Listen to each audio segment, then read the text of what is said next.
Today, this is our 29th year. We started this in 1996, and we have over 105 people that we've inducted that you can see in this. It's quite an honor. I'll talk about that in just a second. Before we go too far, I want to thank several people.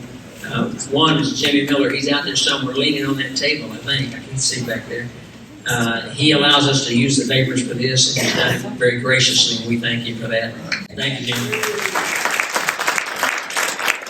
Hot Springs Money, that's the marble for us that you'll be able to read later and see. It's the plaque, the proclamations you will hear will tell you the information on the plaques, but you'll be able to see them in the future. And we have to always thank Sheila Winters, who works in the city, and she does the proclamations and does a lot of things for us to help with this one. So those three are pretty important people to us. As I thought about this ceremony, and I made a couple of notes here on purpose. If I told you that there's a guy named Bill Clinton, or Douglas MacArthur, Sam Walton, Dick Powell, Johnny Cash, all of us would know those names, and we'd say, that's great. We have an Entertainers Hall of Fame, we have a Sports Hall of Fame, but in 1996 we looked around and said, there are a lot of famous people from Hot Springs that have done mighty things in the world, and nobody really gets to hear about that, and they don't get to be told. And that's why we started this. Let me read some other names to you that you probably don't know. Freeman Harrison Owens created the Brownie camera and invented slow motion for video. So every time you see slow motion, Freeman Harrison Owens. Marjorie Lawrence was a famous opera star in the 40s and 50s. All over the world she traveled, and she lived here. Matthew Rothert caused the words "In God We Trust" to be put on the money in America. So when you see your coins and your dollar bills, if it's still there, that's who the man, he was from Hot Springs, actually. Edith Irby Jones was the first African-American doctor south of the Mason-Dixon line. That's amazing. Right here. And Nick McDonald, infamous because he was the man that arrested Lee Harvey Oswald in Dallas. But he was from Arkansas. So that's only 6 of them. So you've got 85 more to go, counting the ones I read. But do yourself a favor, because every day, we live downtown, and every day we walk by and there's somebody doing this. Walking down the street, reading the plaques of the people that are here. You'll find some amazing people that are there. Our first inductee today is just like that. At least 2/3 of the room have never heard her name until they read this, until they saw this. But she accomplished something that was incredible for African Americans, for segregation in our country, and for helping bring the country closer together at a time when it was not popular at all. And you're going to hear about that. Our first speaker is going to be Liz Robbins. She's the heart and soul of the Historical Society of Garland County. If you're not a member, see her afterwards. We need all the support we can get. If you are a member, say hello, or if you just like to meet her, she's very engaging. You'll enjoy that. But she's going to tell us a little bit about history of our first inductee. Thank y'all for being here today. Now, one day, several years ago, a man named Tim Spofford walked into the Garland County Historical Society building on Wawa Avenue. He had traveled from New York to Hot Springs to learn more about a woman named Mamie Phipps Clark and more about the community she'd grown up in. Now, as a reporter, Tim had interviewed Mamie's husband, Kenneth Clark, several times when Kenneth was on the New York State Board of Regents, and he'd become fascinated with the Clark story. He wanted to shine a light on their extraordinary lives and achievements. During his multiple visits to Hot Springs, we learned how dedicated Tim was to his mission. And the result was articles in our journal, The Record, and also a wonderful, critically acclaimed book called What the Children Told Us. Now, his book introduced people across the country to Mamie and Kenneth and their work. I know it educated many people in Hot Springs, not all by any means, but because of course some people are aware of her, but many people in Hot Springs and who knew nothing about her, and many people who were just vaguely aware of her. Tim is thrilled that Mamie is being placed on the Arkansas Walk of Fame today, and he wanted to be here so badly, but health problems kept him from traveling here. But he sent us his thoughts, which I'm going to share with you now. Mamie Phipps Clark was a remarkable psychologist, social activist, and humanitarian. Born at home in Hot Springs in the fall of 1917, Mamie was the daughter of Dr. Harold Phipps, a black physician, and of his wife, Katie, who helped him run the Pythian Hotel on Malvern Avenue. In the heart of the city's black district, the hotel doubled as a black hospital, and along the side streets were the homes of black families. Mamie lived in the brick bungalow her parents had built nearby at 402 Garden Street. She attended Langston School, where she was popular and, of course, graduated at the head of her class. She loved Langston, her neighborhood, and her church, St. Mary's Episcopal, where she served as organist.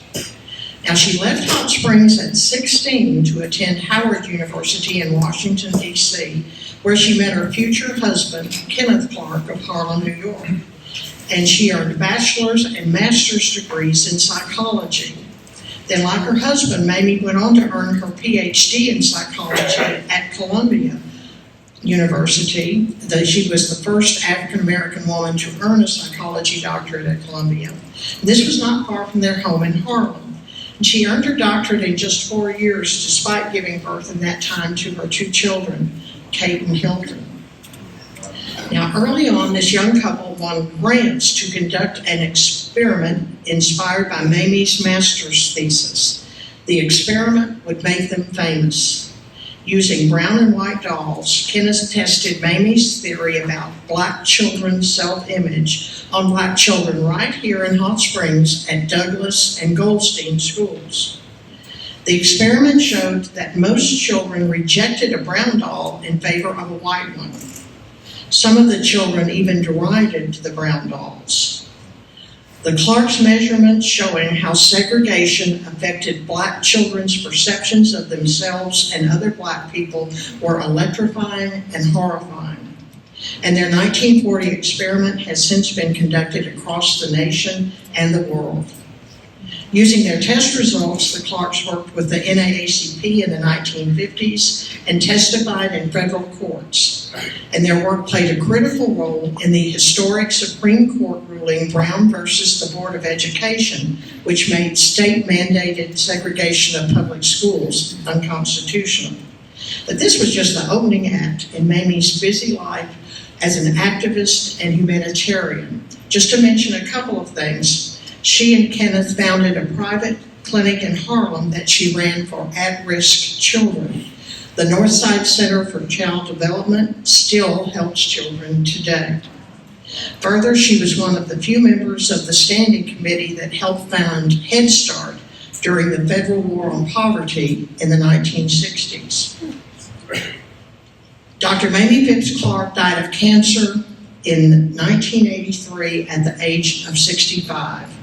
But her research, activism, and humanitarian work on behalf of thousands of children remain her gift to Hot Springs, Arkansas, and to the nation. I know Tim would thank everyone who made this recognition of Mamie Phipps Clark possible, including, maybe especially, the Garland County Retired Teachers Association.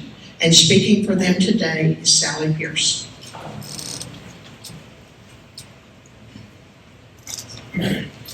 Hello, I am Sally Pierce, and I am a member of the Garland County Retired Teachers Association. And if we have any retired teachers out there, come join us. Anyway, I would like to thank Liz Robbins because she has a PowerPoint presentation that she can do for anyone that asks. Anyway, she came to our meeting in February of 2024 and presented it to us. And like many of you, did not know Mamie's story at all. And so after Liz's presentation, we were all just amazed and just chatter, chatter, chatter, because we're all retired teachers. And because of the Clarks and their doll test and Head Start, and of course the Brown versus the Board of Education, the students we taught had an equal opportunity and a quality education. And that's what we were all about. And so after we were talking and everything, and then we brought it up, is there a plaque on the Walk of Fame? We all, well, we don't know. Liz didn't know, and she didn't think so, but she knew it cost $1,000. So right then and there, here we go. All right, here's our project. We're going to raise the money, and we're going to get Mamie on the Walk of Fame because that's where she belongs. So we passed the hat. It was our project. 46 members. We got the $1,000, and then the work started. We contacted the powers that be, got forms, made phone calls, and being relentless as teachers are, dog with a bone, we kept on it and on it and on it because we had the $1,000. We knew she needed to be on the Walk of Fame. So in the spring, we got the call that yes, Mamie would be approved and she would be on the Walk of Fame. Within a week, we had the wording for the plaque and we had the $1,000 off to where it needed to be. So anyway, that is what we as an organization started. And we'd like to thank everyone that was involved in this because, as I say, the locals and visitors from all across the United States will be here. They will see her plaque and they will see what a young girl from Langston School in Hot Springs School District did for the world. And as I'm not a graduate, but spending 21 years at Langston, it does my heart good to put Langston and Hot Springs and Mamie on the Walk of Fame. And the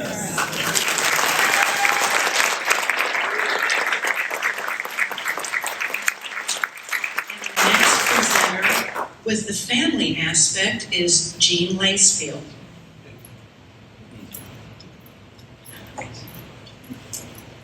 Thank you, Sally.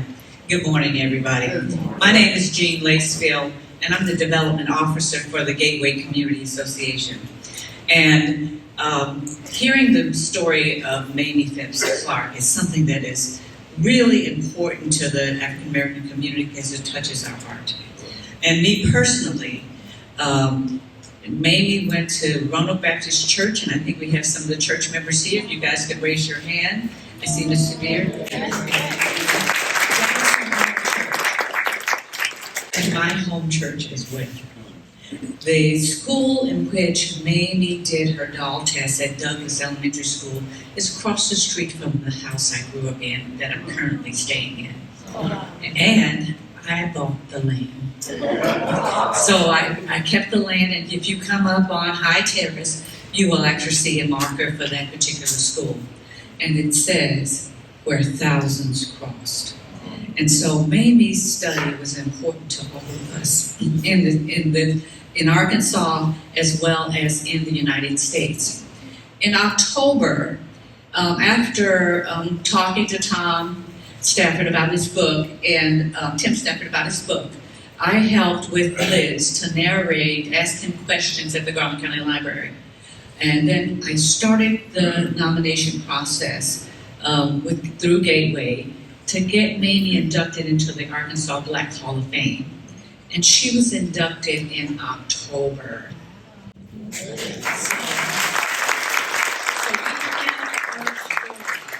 we enshrined into the state of Arkansas so all could hear it, and about the wonderful work that she's done across the United States.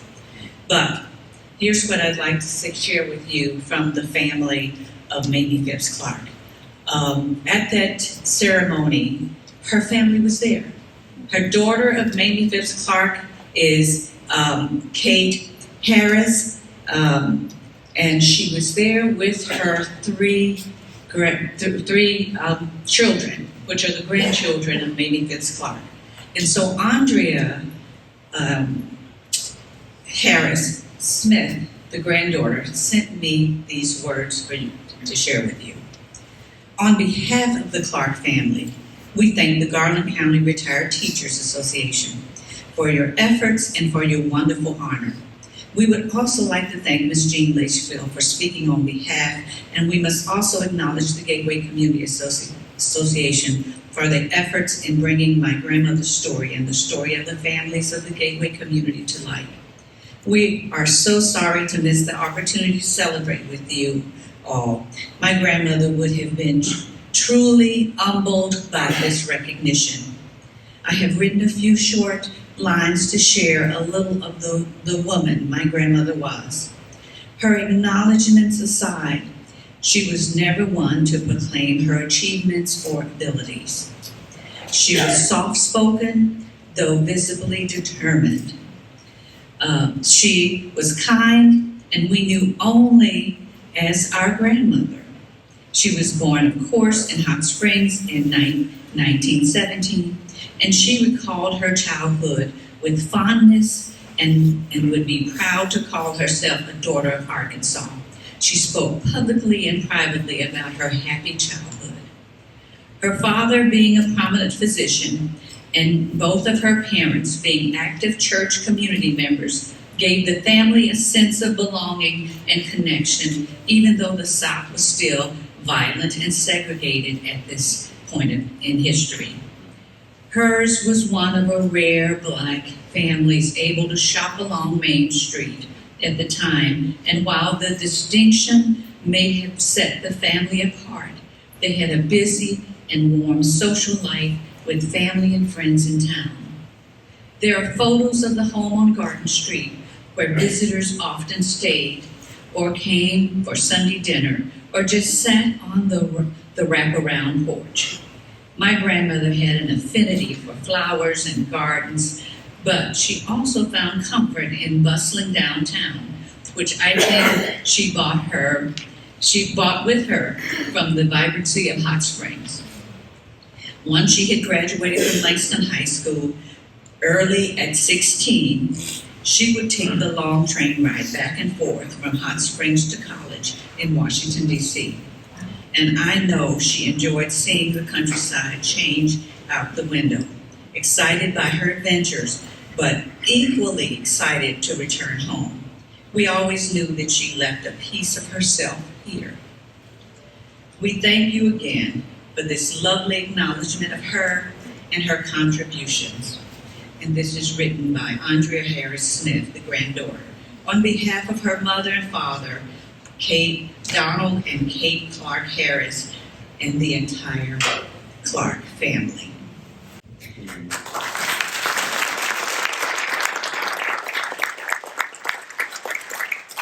Something that I'd like to remind you guys, put on your calendar and start to look for.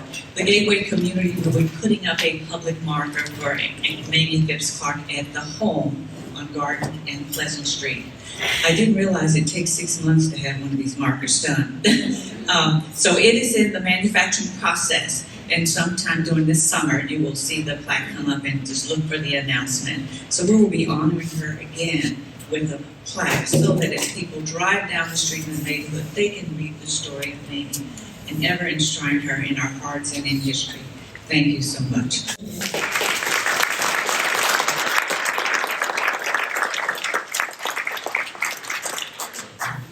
I'm going to ask City Director Karen Garcia, there she is, going to come up and read the proclamation, and we'll present it to Ms. Lacefield, who will get it in touch with the family.